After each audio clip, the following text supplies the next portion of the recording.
Hello, yes, can you hear me? Yeah. All right. How are you? Good, how are you?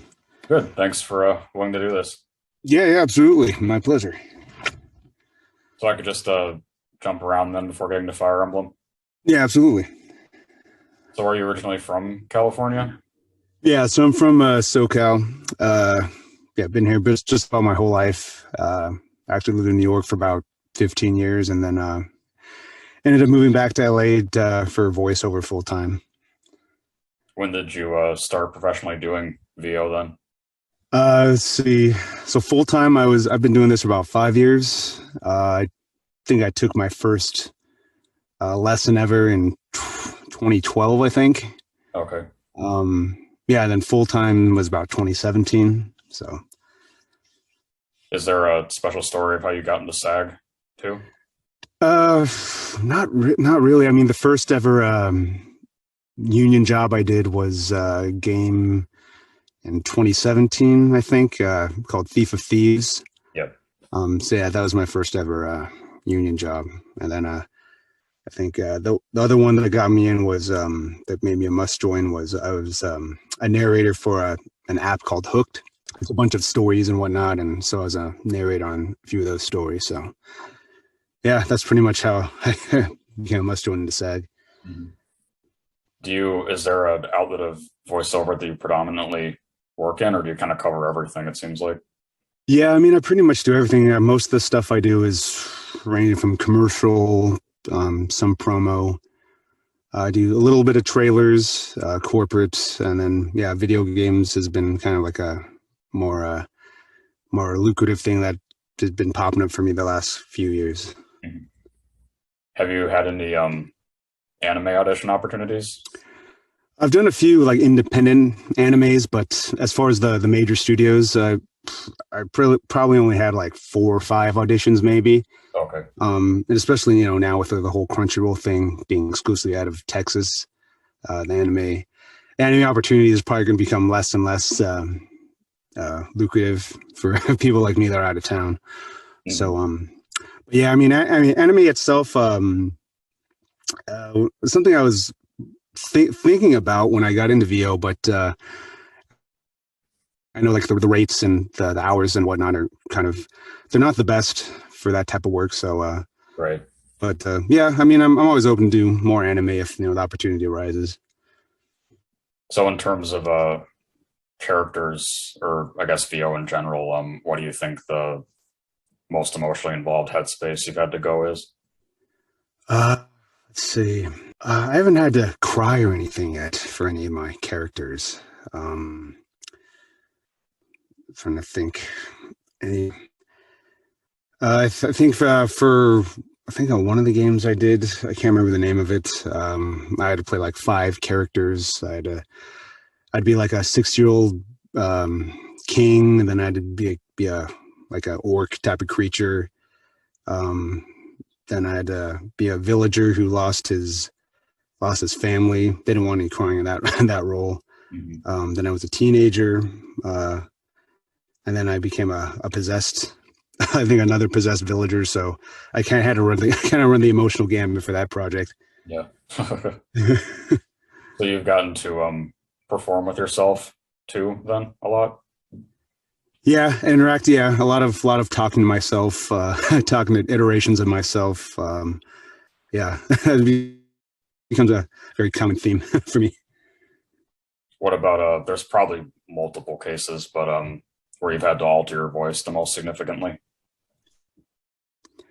Yeah, I mean, I don't have a very high pitched voice, so my voice kind of centers in like the baritone to a little deeper baritone.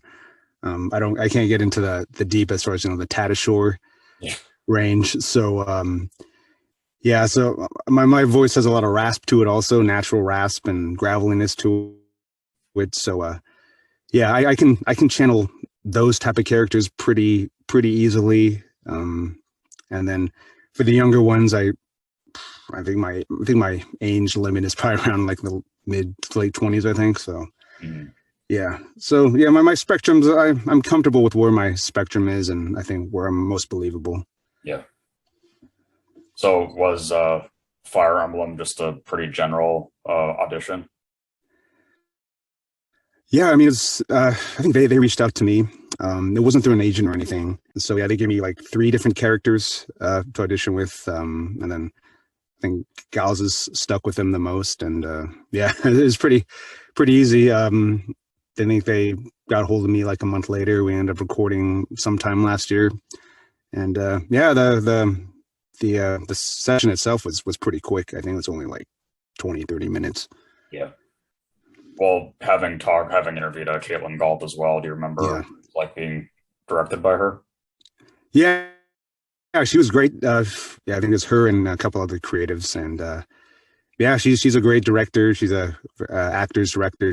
I mean, obviously she voices stuff too. So yeah, it was great working with her. I had a blast working with her. Was that the first time you had worked with a Cup of Tea? Yeah, first time I worked with them. And were you, this might be obvious, but were you a fan of the franchise? Yeah, I mean, I played a lot of, I mean, most of the JRPGs I play were Final Fantasy, but I was familiar with Fire Emblem. I know they've been pretty popular over the last few years. So, yeah, I was pretty familiar with the project, and I was really excited when they asked me to be part of it. Mm-hmm. What aspects of Galzus could you personally relate to then?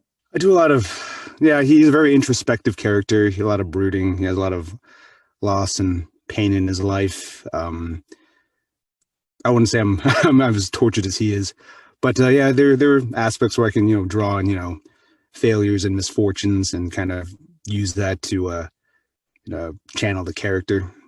Mm-hmm. And after he came out, did you start playing Heroes? I played a little bit, yeah. So I don't think I got to my character for a few days. I actually didn't know when my character released until actually Peyton got a hold of me and let me know. So it was a pleasant surprise when he finally was released. Mm-hmm. Are there any favorite lines or a line that you have for him? Geez, I think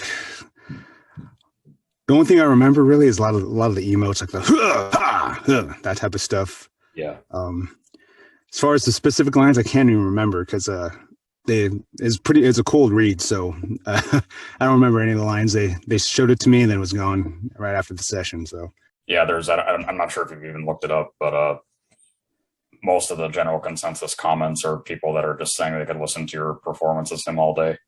Oh, well, bless their hearts, because I know my girlfriend probably get tired of my voice listening to me all day long. So yeah, I mean that's generally not the my normal voice for the most part, but yeah, that's a great compliment to the fans and everything for loving the character so much. Mm-hmm.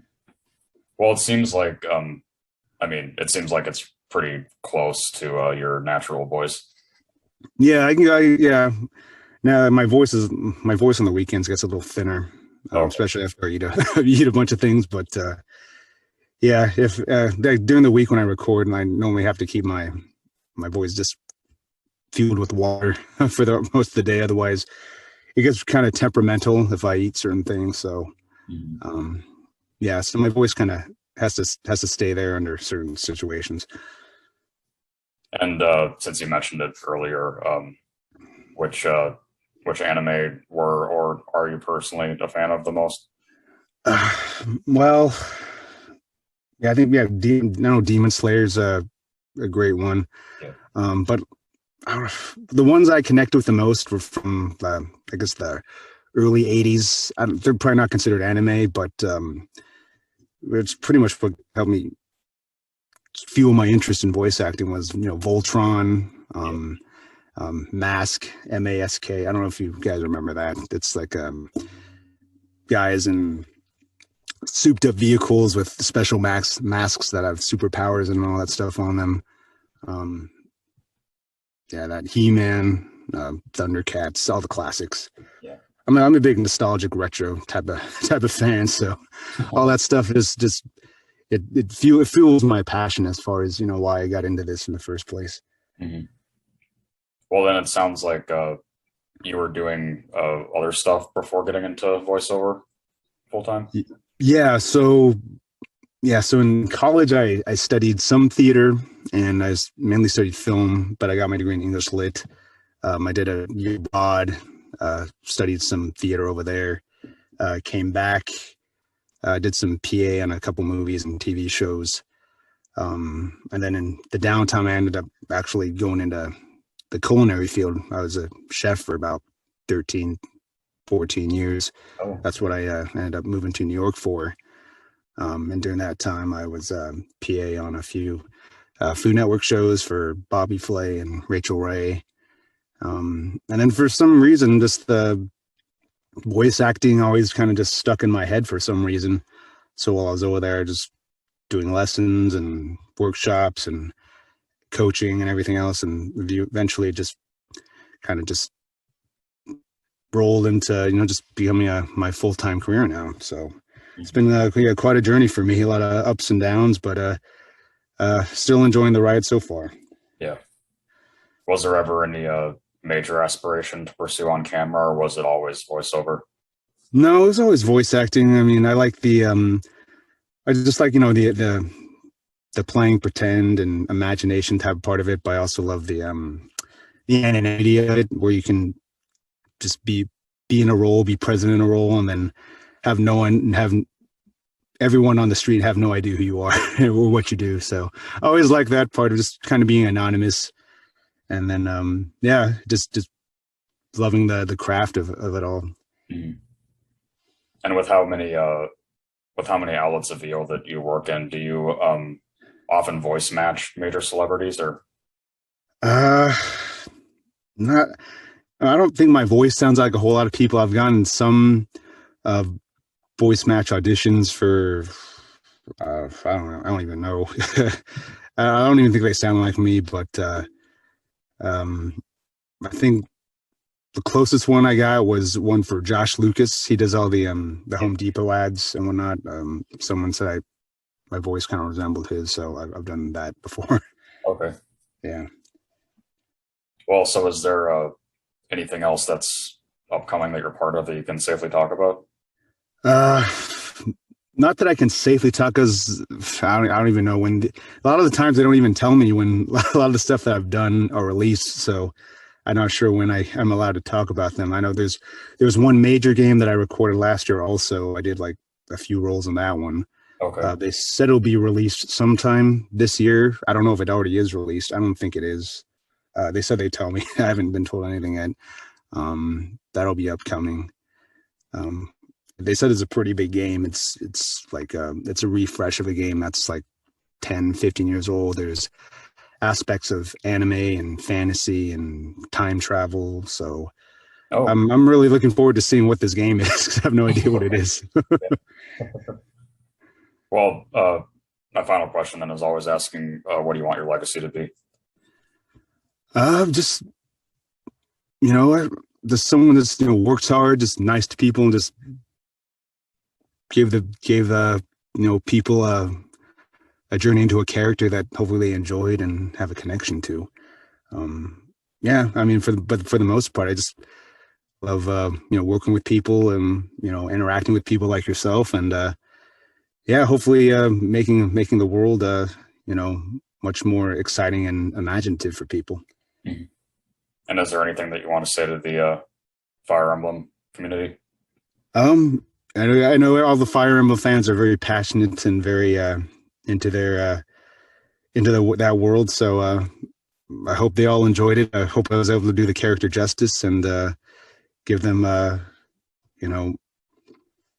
memories that they can use with that character, and hopefully enjoy the game even further. Mm-hmm.